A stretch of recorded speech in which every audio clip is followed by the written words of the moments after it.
I want to finish up by talking about the Amazon Help Desk and opening a case, and kind of any hacks that we have that we found to get you connected with the right person to make the correct adjustment to whatever issue you're having.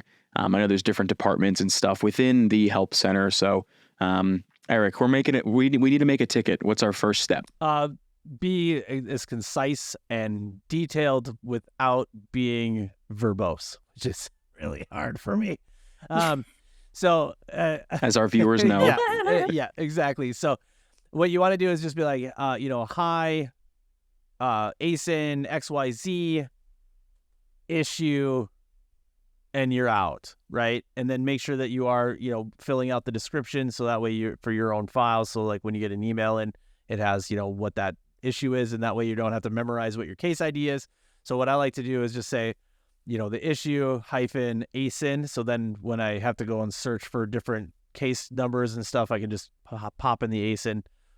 But the best path forward is just make sure that you identify the ASIN, identify the issue, and then make sure that you're identifying what you would like to happen, depending on what the situation is. You should have a what I would like to see, but sometimes you might not know what you'd like to see, but mainly is ASIN and a short description. Oh, and screenshots. Lots of screenshots. And one of the things that happens to me is if I have a case that has a lot of back and forth, you'll notice that the person responding to the case can be different from one response or one day to the next. And I have encountered where the Amazon rep cannot see comments from previous back and forth communication. And so I try to restate every time all of the information. And if you have a screenshot, reattach those screenshots. Because if you have a case that has a lot of back and forth, let's say 10 times, you could get several different reps inside of that case. And I also will sort of surrender and close that case and start fresh if I feel like it's spiraling in a direction that it just canned answer after canned answer. Sometimes it's just better to abandon and start over from scratch. And I've had a lot of success with that. Yeah, I definitely have done that personally myself. Sometimes out of frustration, not so much out of, all right, let's try again. I also on the phone, I've definitely called them a lot more, I think, when I was brand manager, than I emailed, just because I felt like that was definitely the way to go, was to say, okay, like I want to get on the phone with someone right now and figure this out. But I don't think that's the case. I have to retract my former belief there. I do think emailing is the best way.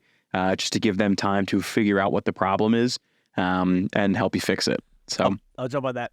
So I do like to, sometimes if I do have a lot of like screenshots and stuff, what I'll do is I'll start the case with an email, send that on, and then when they give me a response back, then I will call in. And then you have that option to add screenshots, because if you call in directly, no screenshot option. No, you can't do a file up, you can't, maybe you have an Excel sheet or whatever, maybe it's a file feed that they want. But also one of the biggest things that I highly advise is be kind. Be very kind. I don't care how frustrated you are. I know that it could be $30,000, maybe $50,000, whatever that ASIN is, whatever that's costing you.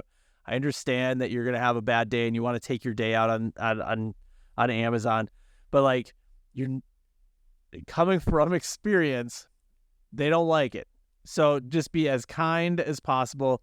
And you're gonna find, what's the saying? You're gonna find you get more bees with honey than vinegar. There was vinegar. Is that right? Is vinegar? Yeah, I think that's correct. Yeah. So that's one thing. I mean, they got a hard job. They're working real. They're dealing with all kinds of people, and they're not gonna move any faster by how loud you speak to them. So just be patient. Be as kind as you can, and just be as concise as you can. And then the other thing too, when you're on the phone with them, ask some questions, like pay attention to what they're saying. So there's certain verbiage that Amazon internally uses. And if you can learn that verbiage, so if you have like a consistent issue that comes along and you discover that they're saying something different than what you're saying, try to pay attention to that and then ask them, like, what does that mean? Is that something that all Amazon associates understand? And then they'll tell you, like, yeah, this is what that is.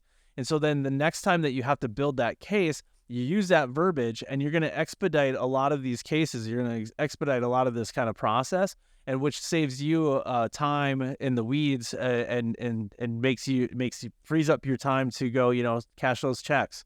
So just be mindful of how they talk, and then just kind of pick it up and ask questions. And most of them will be helpful. Yeah, that's a great tip, Eric. And I also have asked them to reference the link to the Amazon policy that they're referring to. And so, because they have their script, and then I go into that link and I really read it slowly and try to understand it. And a lot of times I'll be like, oh, that's what I'm doing wrong. I see it right there, but we don't take advantage of the information. Sometimes it's right in front of us. Yeah, I definitely found more success being nicer to them than I did being like, why is this not working? Being all mad. Absolutely. They are just employees. It's not like they're not causing the error on their end. So absolutely.